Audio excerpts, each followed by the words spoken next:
Hello dear students, मैं हूं मिथिलेश कुमार और आप सभी लोगों का स्वागत करता हूं आज के इस प्यारे से क्लास में। आज के क्लास में हम लोग डी फार्मा एंट्रेंस एग्जाम 2025 के लिए बहुत इंपॉर्टेंट टॉपिक है फाइव किंगडम्स क्लासिफिकेशन, है ना, जो कि आर.एच. विटेकर साहब के द्वारा दिया गया था, है ना, जिनके अकॉर्डिंग आपके सब पूरे सारे जीवों को, जितने भी सजीव हैं, उनको 5 किंगडम में बांटा गया, 5 जगत में बांटा गया, जैसे Monera, Protista, fungi, plants, animals. And आपको ये 5 किंगडम सिस्टम ऑफ क्लासिफिकेशन पढ़ाने वाला हूं और अच्छे से पढ़ना होगा। कारण क्योंकि इससे आपके एग्जाम में हर साल सवाल बनते हैं, मिनिमम 1 और ज़्यादा से ज़्यादा 2 सवाल। सिर्फ आज के इस लेक्चर से अगर अगले आधे घंटे मेरी बात को आप ध्यान से पढ़ते हैं और ध्यान से सुनते हैं तो आप 2 क्वेश्चन इस साल एंट्रेंस एग्जाम में समझ जाइए कि आपका फिक्स हो गया। 2 क्वेश्चन इंटू 4 यानी कि एक क्वेश्चन 4 नंबर का, तो 8 मार्क्स के आप हकदार हैं। और एंट्रेंस एग्जाम में 8 नंबर ना बहुत मायने रखता है। और इसके साथ एक और हिंट्स देने वाला हूं कि ये जो 5 किंगडम सिस्टम का क्लासिफिकेशन है, इसका एक चार्ट, बस ये वाला चार्ट जो कि आप खुद से पढ़ेंगे तो आपको समझ में नहीं आएगा। ये मैं एनसीईआरटी क्लास 11th, बायोलॉजी के क्लास 11th की एनसीईआरटी की ये चार्ट है। जो ये चार्ट समझ गया और इस चार्ट को चाट गया, रट लिया, है ना, समझ गया, तो उसका 4 इंटू 2 यानी 8 नंबर फिक्स है। तो मेन 5 किंगडम सिस्टम में आपको ये चार्ट समझना है। अगर आप ये चार्ट समझ गए तो ये सारी चीज़ें जो थ्योरेटिकली लिख के रखी हुई हैं सब क्लियर हो जाएगा। और उसके बाद लगातार मैं आपको पीवाईक्यूज करवाऊंगा, लगातार मैं पीवाईक्यूज करवाऊंगा। देख रहे हो कितने सारे क्वेश्चन मैं लाया हूं जो कि आपके लिए प्रीवियस ईयर क्वेश्चन है। तो भाई साहब अच्छे से ध्यान से फोकस्ड होकर पढ़िएगा। और आज के क्लास को अगर आप नज़रअंदाज करते हैं तो मैं बस इतना ही कहूँगा कि आप 8 नंबर, है ना, 8 नंबर आप नज़रअंदाज कर रहे हैं। ये वीडियो यहीं पर रिकॉर्डेड अपलोडेड रहेगा और आप एग्ज़ाम देकर आएंगे, फिर मिला लीजिएगा कि हाँ भैया यहाँ से सवाल आया था और आपने तो पहले ही गैस कर लिया था कि हाँ आएगा। कारण यही है कि पिछले 5 वर्षों से मैं डी फार्मा एंट्रेंस एग्जाम के पेपर को विजिट कर रहा हूं, तो हर साल हर शिफ्ट में 1 से 2 सवाल, मिनिमम 1 सवाल तो रहता ही रहता है और बहुत आसान होता है, आराम से हो जाएगा। ठीक है, तो let's start the class and थोड़ा सा माइंड को फोकस्ड रखिएगा और बहुत इंटरेस्टिंग वे में पढ़ाऊंगा। ठीक है, 5 किंगडम सिस्टम क्लासिफिकेशन हम लोग क्या पढ़ रहे हैं? 5 किंगडम सिस्टम क्लासिफिकेशन, जिसको हम लोग 5 जगत वर्गीकरण, हिंदी में कहते हैं, मैं दोनों लैंग्वेज में पढ़ा रहा हूं आपको। 5 किंगडम क्लासिफिकेशन, ठीक है। अगर 5 किंगडम क्लासिफिकेशन की आप बात करोगे, ये जो 5 किंगडम सिस्टम ऑफ क्लासिफिकेशन है, इसके अकॉर्डिंग जितने भी लिविंग ऑर्गेनिज्म हैं, देखो अलग अलग प्रकार के क्लासिफिकेशन सिस्टम दिए गए हैं, है ना। जैसे कैरोलस लीनियस आपने पढ़ा है, कैरोलस लीनियस जानते होंगे, ये कैरोलस लीनियस हैं। कैरोलस लीनियस जिनको फादर ऑफ टेक्सोनॉमी कहा जाता है, यानी वर्गीकी के पितामह। क्या कहा जाता है बताइए आप सभी लोग? Father of taxonomy. सीधा सीधा सवाल बना हुआ है प्रीवियस ईयर क्वेश्चन में। बताओ भैया, फादर ऑफ टेक्सोनॉमी, टेक्सोनॉमी मतलब वर्गीकरण के पिता किनको कहते हैं? तो कैरोलस लीनियस को। और कैरोलस लीनियस ने समस्त जीवों को मात्र 2 ही किंगडम में बांटा था। तो इन्होंने दिया था 2 किंगडम सिस्टम क्लासिफिकेशन। क्या बोल रहा हूं? 2 किंगडम सिस्टम क्लासिफिकेशन, 2 किंगडम, है ना, 2 किंगडम क्लासिफिकेशन सिस्टम, जिनके अकॉर्डिंग एक प्लांट्स होता था तो एक एनिमल्स होता था। बस, या तो जितने भी सजीव हैं या तो वो जानवर हैं या तो प्लांट्स हैं, बहुत पहले की बात है। लेकिन जैसे जैसे चीज़ें एडवांस्ड हुई, जैसे जैसे चीज़ें एडवांस्ड हुई, उसके हिसाब से सबसे वेल एक्सेप्टेड क्लासिफिकेशन अगर है पूरे क्लासिफिकेशन में, जो भी सबसे बेहतर, बहुत प्रकार के क्लासिफिकेशन दिए गए अलग अलग वैज्ञानिक के द्वारा, लेकिन सबसे ज़्यादा जो वेल एक्सेप्टेड क्लासिफिकेशन है, जिसको एक्सेप्ट किया गया सारे वैज्ञानिकों के द्वारा, वो था आर.एच. विटेकर साहब का 5 किंगडम सिस्टम ऑफ क्लासिफिकेशन। इससे सारे लोग संतुष्ट हुए और सबसे अच्छा मॉडल माना जाता है।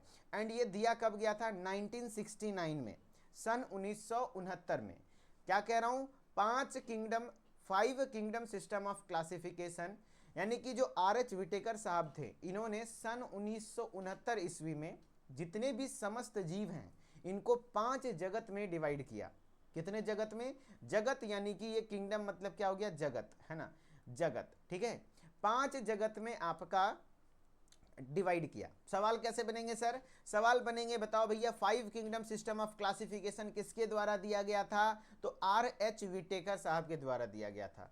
मेरे दोस्त 5 kingdom system of classification R.H. Whittaker के द्वारा कब दिया गया था? तो सन 1969 में दिया गया था। अच्छा बताइए, फादर ऑफ टेक्सोनॉमी किनको कहते हैं? देखो सीधा सीधा मैं सवाल हिट करने वाला हूं, है ना, सीधा सीधा सवाल हिट करूंगा। बताओ फादर ऑफ टेक्सोनॉमी किनको कहते हैं? कैरोलस लीनियस को। किनको कहते हैं? कैरोलस लीनियस, जिन्होंने 2 किंगडम सिस्टम ऑफ क्लासिफिकेशन दिया था।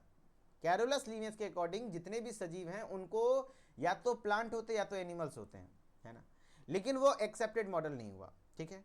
और कैरोलस लीनियस के बारे में एक और बात याद रख लीजिए, पिछले क्लास में मैंने बताया था, है ना, जो भी बच्चे ऐप पर रेगुलर लाइव क्लास को ज्वाइन कर रहे हैं उनको पता होगा, binomial system of nomenclature, binomial है ना, binomial system of binomial nomenclature, यानी कि जो द्विनाम पद्धति किसके द्वारा दिया गया? कैरोलस लीनियस के द्वारा।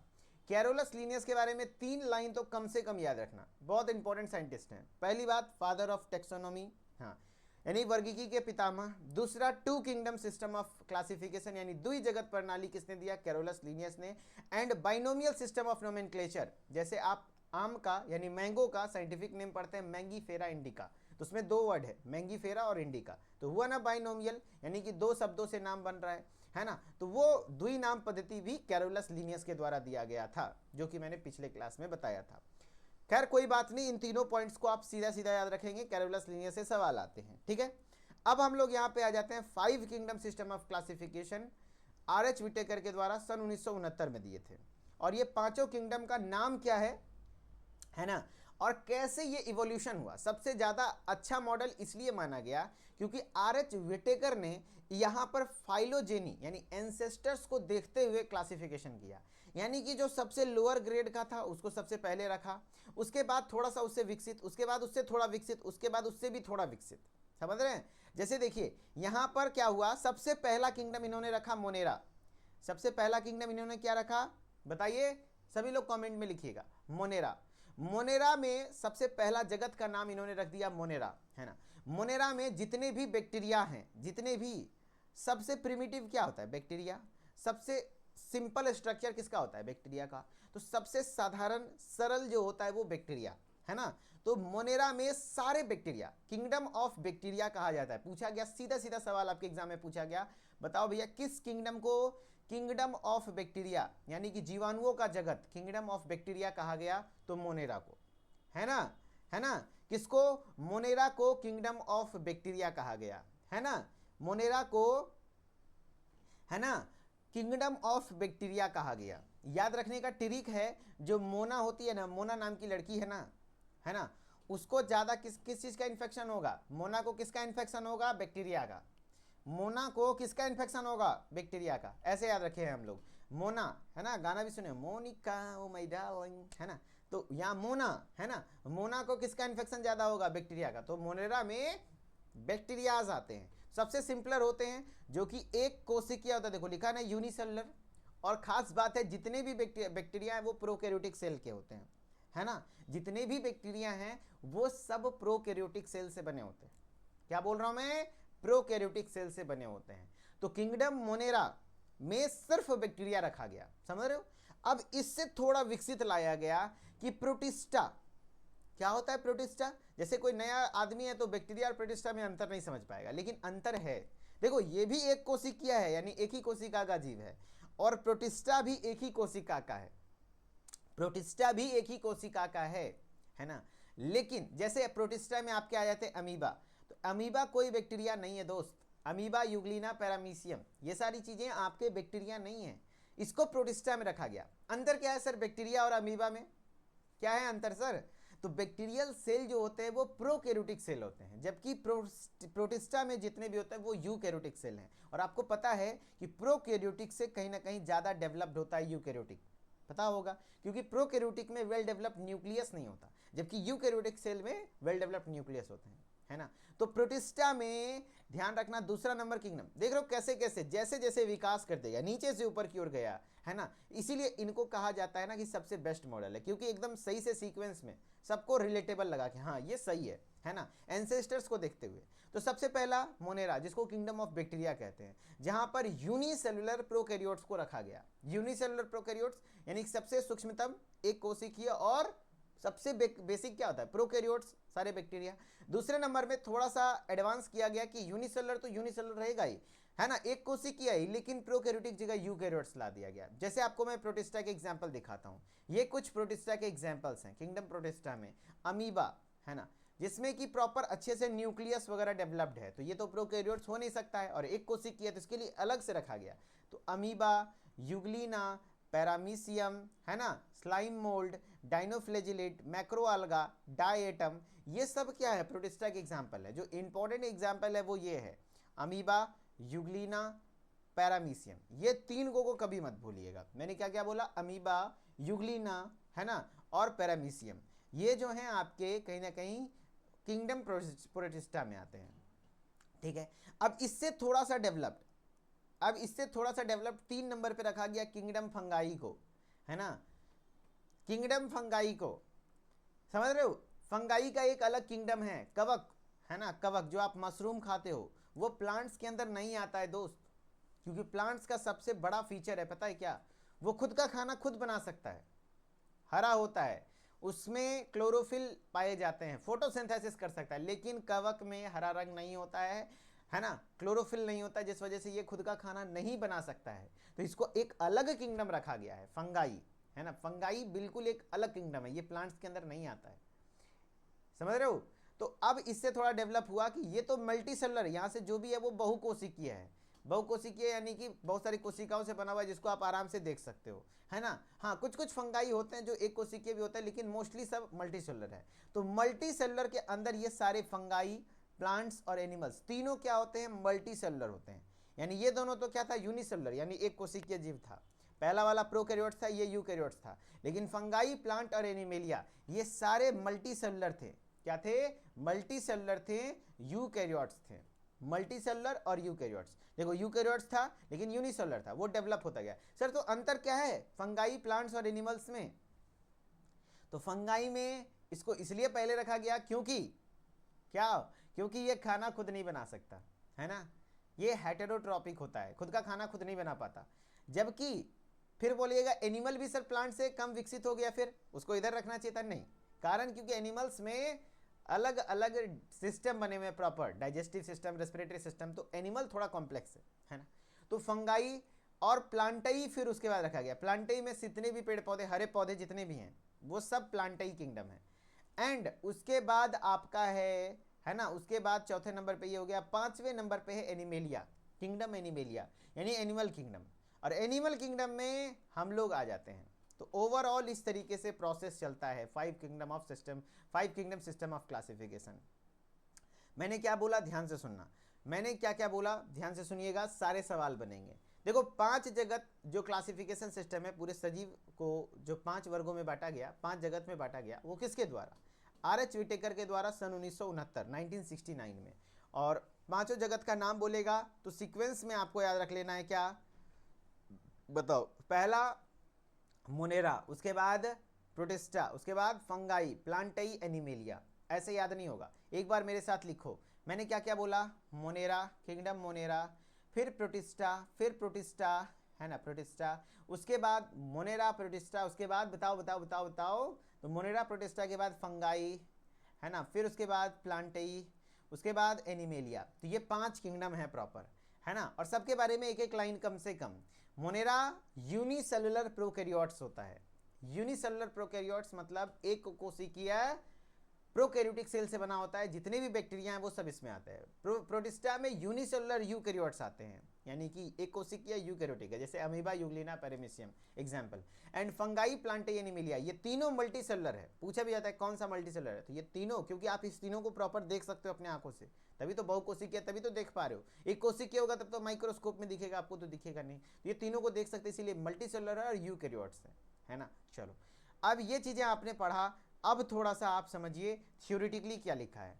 कह रहा है जीवधारियों को विभिन्नताओं एवं विषमताओं के कारण उपजगत सब किंगडम वर्गीकरण में कमियों को देखते हुए सन 1969 में आर.एच. विटेकर ने द्वारा सजीवों को 5 जगत प्रणालियों के अंतर्गत इस प्रकार विभाजित किया गया।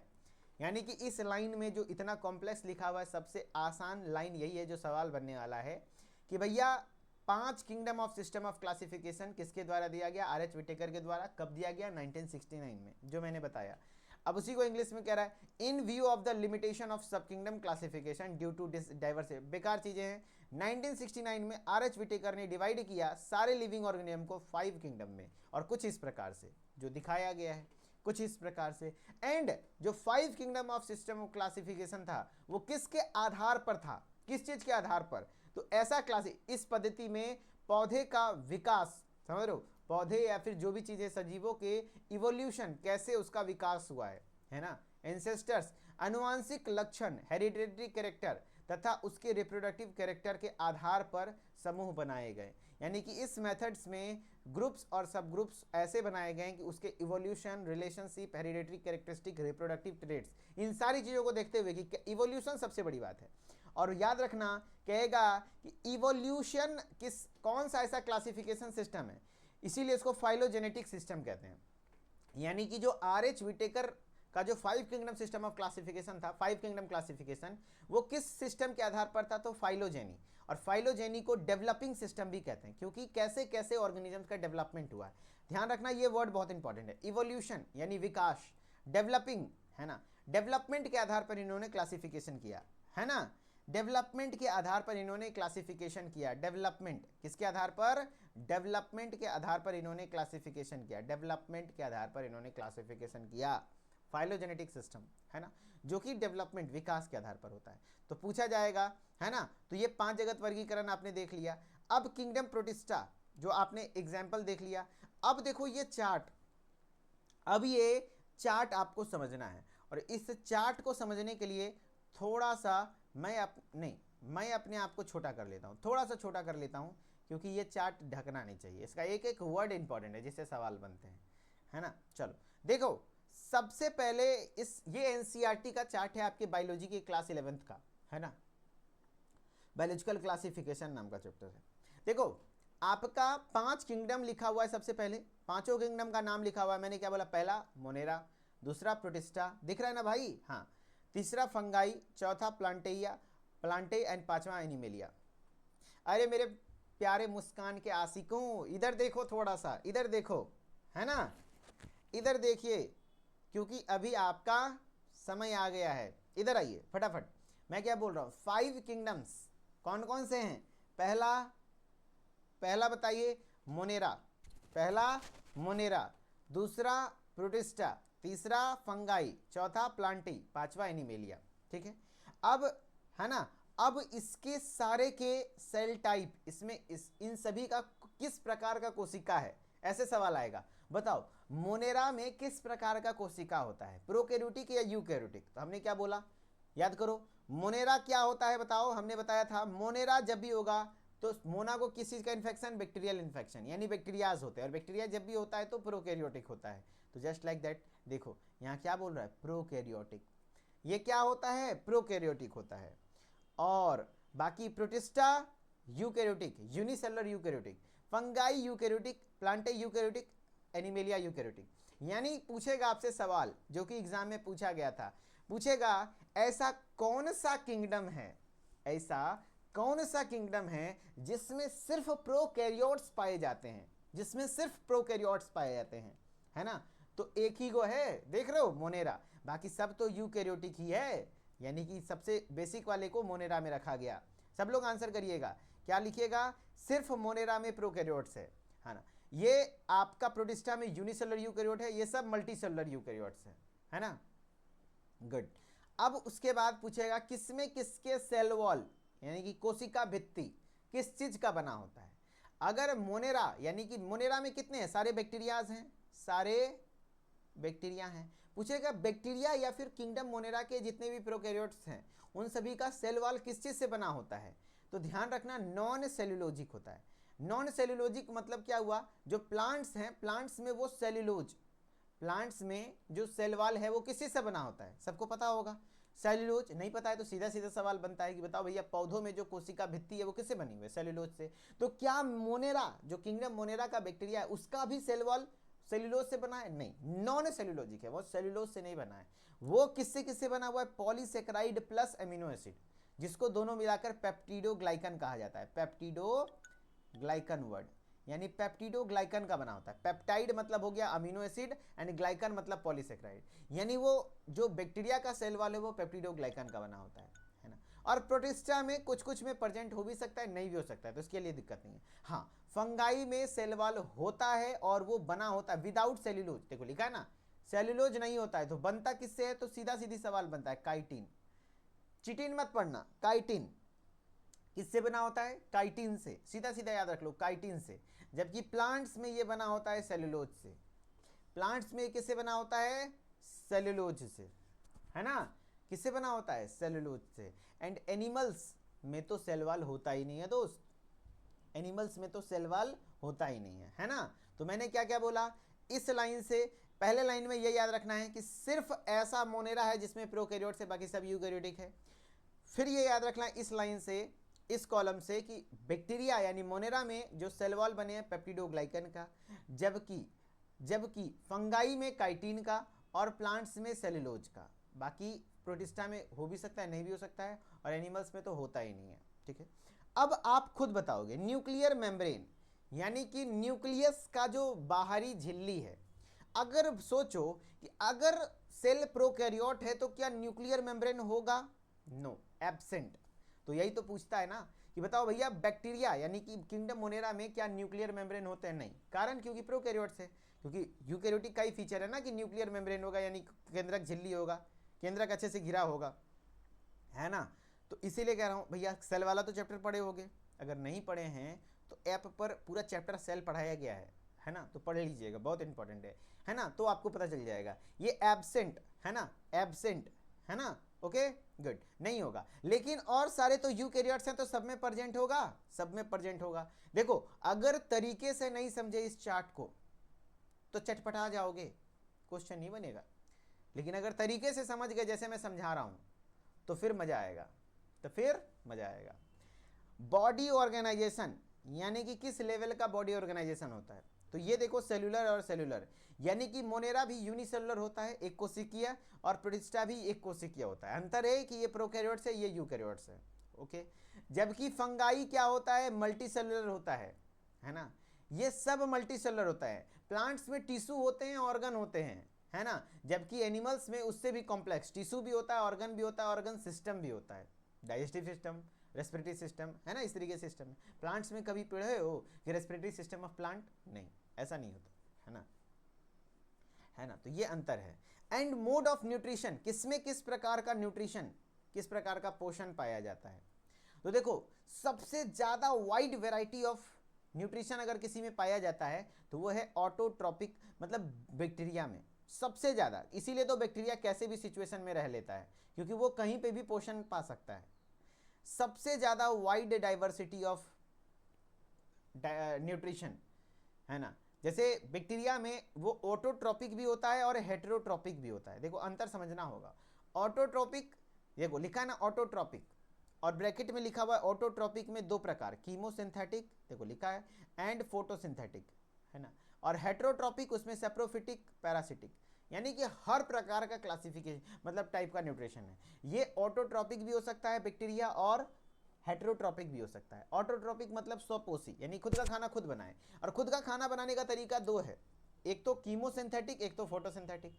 कीमोसिंथेटिक मतलब केमिकल्स के माध्यम से खुद का खाना बना लो, तो ये सिर्फ प्लांट्स में, सिर्फ बैक्टीरिया में होता है और किसी में नहीं होता।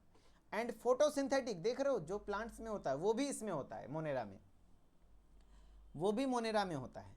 तो कोई ऐसा प्रकार का नहीं है कि कहते हैं न्यूट्रिशन जो कि ऑटोट्रॉपिक हो, हेटेरोट्रॉपिक हो, सब होता है इसमें मोनेरा में।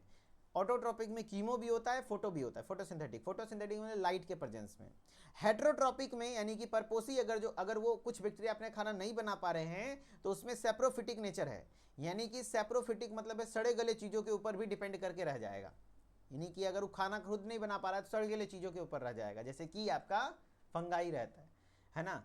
और पैरासिटिक यानी कि सजीव, है ना। देखो सैप्रोफिटिक और पैरासिटिक में अंतर क्या है? सैप्रोफिटिक वो होते हैं जो कि सड़े गले चीज़ों पर, डेड एंड डिकेइंग मैटर पर डिपेंड करते हैं, लेकिन पैरासिटिक जो जिंदे चीज़ों पर, जैसे कि आपके सर पर जू है ना, ढीला है, तो वो जू थोड़ी मरा हुआ, आप थोड़ी मरे हुए हैं, जिंदा कोई खून पी रहा है ना, तो उसको पैरासिटिक कहते हैं, है ना। तो यह हर प्रकार का न्यूट्रिशन करता है।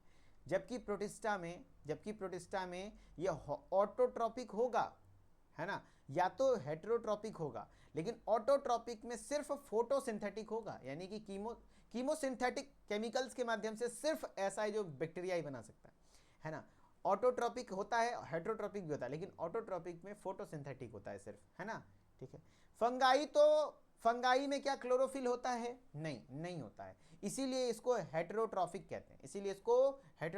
कहते हैं। एंड हेटेरोट्रॉपिक में भी ये सैप्रोफिटिक या पैरासिटिक होता है, मोस्टली ये सैप्रोफिटिक होता है। सैप्रोफिटिक मतलब सड़े गले चीज़ों पर, डेड एंड डिकेइंग मैटर पर डिपेंड करता है, जबकि पैरासिटिक में जीवित पर। जबकि प्लांट्स क्या होते हैं? ऑटोट्रॉपिक यानी स्वपोषी, और स्वपोषी में भी कैसा? फोटोसिंथेटिक। एंड एनिमल्स हेटेरोट्रॉपिक होते हैं। अरे हेटेरोट्रॉपिक में एक होता है होलोजोइक न्यूट्रिशन, होलोजोइक जो डेवलप्ड एनिमल्स है वही करते हैं, जैसे क्या हम लोग हैं, प्रॉपर खाना मिलाते हैं, हाथ से मुंह के द्वारा खाते हैं और पीछे से निकालते हैं, प्रॉपर डाइजेशन होता है। होलोजोइक न्यूट्रिशन यानी कि प्रॉपर मुंह में डालना, चबाना, उसको डाइजेस्ट करना। एंड सैप्रोफिटिक भी हो सकता है, कुछ एनिमल्स ऐसे भी होते हैं जो सड़े गले चीज़ों पर निर्भर करते हैं, है ना। तो होलोजोइक जो है ना डेवलप्ड एनिमल्स में ही होता है, सब में नहीं होता, है ना। कोई बोल रहा है बहुत कंफ्यूजन हो रहा है रविपाल, आई नो ये चार्ट सबके बस की बात नहीं है। अब थोड़ा सवाल करिए तब फिर क्लियरिटी आएगी, पहले तो सवाल करिए, है ना, उसके बाद क्लियरिटी आएगी। ओके, मैं चार्ट से रिलेटेड अब क्वेश्चन करा रहा हूँ। चलो, क्वेश्चन है plants that makes their own food are called. अपना भोजन स्वयं निर्मित कर सकने वाले पौधे क्या कहलाएंगे? बताओ। एपीफाइट्स यानी अधिपादप, या तो पैरासाइट्स परजीवी, सैप्रोफाइट्स मृतोपजीवी, ऑटोट्रॉपिक या स्वपोषी। बताओ प्लांट्स क्या होता है? तो बहुत बढ़िया, सारे बच्चे आंसर कर रहे हैं ऑटोट्रॉपिक।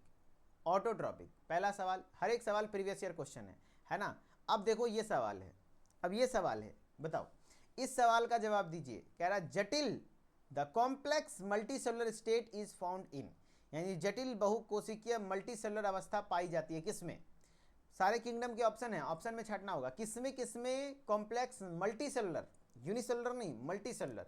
तो बताओ प्रोटिस्टा, तो आपको यहाँ लिख लेना है, देखो मोनेरा, प्रोटिस्टा, फंगाई, प्लांटेई, एनिमेलिया, ये दोनों यूनिसेलुलर था, ये भी यूनिसेलुलर था, ये भी यूनिसेलुलर था, बाकी ये तीनों मल्टीसेलुलर था, है ना, मल्टीसेलुलर यानी बहुकोशिकीय। मेरे ख्याल से ये तीनों जिस ऑप्शन में होगा वो आंसर होगा। देखो प्रोटिस्टा तो मेरे दोस्त यूनिसेलुलर है, ये ऑप्शन कट गया। Protista, Plantae, Animalia. प्रोटिस्टा तो जैसे ही आ गया तो खेल खत्म, क्योंकि प्रोटिस्टा क्या है? यूनिसेलुलर है। मोनेरा भी आ गया तो मोनेरा भी स्टार्टिंग वाला है तो यूनिसेलुलर है, तो ये भी नहीं होगा। ग्रेट आंसर है, देखो प्लांटेई, फंगाई और एनिमेलिया, यानी आंसर हो जाएगा प्लांटेई, कवक तथा एनिमेलिया, आंसर हो जाएगा। ये भी प्रीवियस ईयर क्वेश्चन है। कैसे बना? यहीं से तो बना ना, देखो कौन सा मल्टीसेलुलर कौन सा यूनिसेलुलर, है ना। देखो मैंने बताया था ना, यहाँ पे देखो ये तीनों मल्टीसेलुलर है जबकि ये दोनों यूनिसेलुलर है, ठीक है। और सवाल यही नहीं, अभी और देखिए, और सवाल देखिए, Euglena is placed in which kingdom, Euglena को किस जगत में रखा जाता है? मोनेरा, है ना, प्लांटेई, प्रोटिस्टा, एनिमेलिया। बताओ युगलिना को किस जगत में रखा जाता है? युगलिना को, तो युगलिना आपको हमने दिखाया था, युगलिना, पैरामीशियम और देखो युगलिना, अमीबा और पैरामीशियम, ये तीन इंपॉर्टेंट एग्जाम्पल है प्रोटिस्टा में, है ना। तो ये आपके क्या हो जाएंगे आंसर? बताओ प्रोटिस्टा, है ना, प्रोटिस्टा। बहुत बढ़िया। अरे नहीं, किंगडम मोनेरा में तो बैक्टीरिया रखा जाता है, युगलिना बैक्टीरिया नहीं है, मैंने बोला ना, आपको याद रख लेना है, युगलिना, पैरामीशियम और अमीबा, ये तीन एग्जाम्पल याद रख लीजिए, प्रोटिस्टा में होते हैं, ठीक है ना। बहुत बढ़िया। नेक्स्ट है क्वेश्चन, अब बताओ इस सवाल का जवाब दो। Most unicellular organisms are placed under, अधिकांश एक कोशिकीय जीवधारी को किस अंतर्गत रखा जाता है? एक कोशिकीय, बताओ मोनेरा और प्रोटिस्टा में, या मोनेरा प्लांटाई में, प्रोटिस्टा प्लांटाई में, प्रोटिस्टा फंगाई में? मैं नहीं बता रहा, अब आप खुद बताओ। तो मैंने क्या बोला, कुछ नहीं, ज़्यादा कन्फ्यूजन हो कौन यूनिसेलर है कौन सा मल्टीसेलर है, तो कुछ नहीं, आप लिख लो Monera, Protista, Fungi, Plantae, Animalia. Starting के 2 यूनिसेलर होते हैं, बाकी सब मल्टीसेलर, तीनों मल्टीसेलर होता है। अब बताओ कौन सा यूनिसेलर है, तो मोनेरा एंड प्रोटिस्टा। आंसर हो जाएगा ए,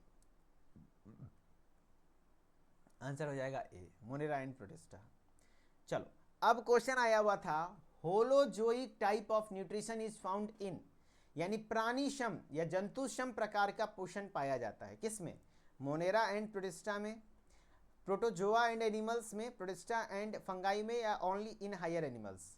यानी कि मोनेरा तथा प्रोटिस्टा में, प्रोटोजोआ तथा जंतुओं में, या प्रोटिस्टा तथा कवक में, या केवल उच्च वर्गीय जंतुओं में?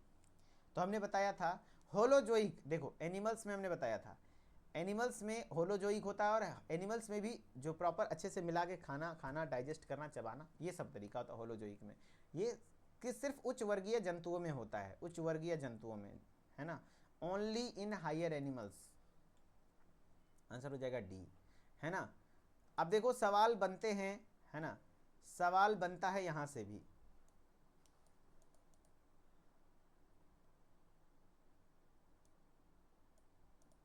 और कुछ सवाल करते, इस सवाल को करके दिखाइए, इस सवाल को करके दिखाइए, what is the developing classification method called, यानी विकासशील वर्गीकरण पद्धति को क्या कहते हैं, बताओ।